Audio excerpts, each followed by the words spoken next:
Hello everyone, welcome back to the new video. If you are a new user in the Snapchat and wants to block or unblock someone in the Snapchat and you don't know how to do, then you are at the right video. Today in this video I am going to guide you on how to block and unblock someone on the Snapchat. So let's begin the video. Here open the Snapchat app first and you will be on the Snapchat home screen.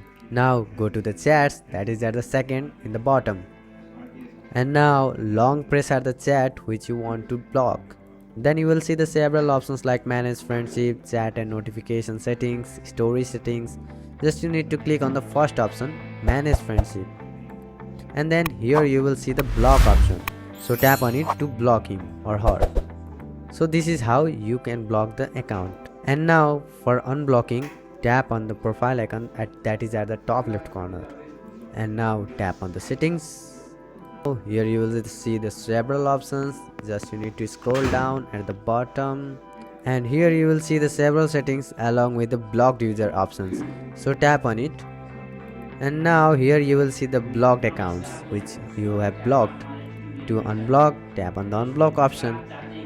So that's it for this video. If this video helped you, then hit the like button and do subscribe for more videos like this. Bye bye, see you all in the next video.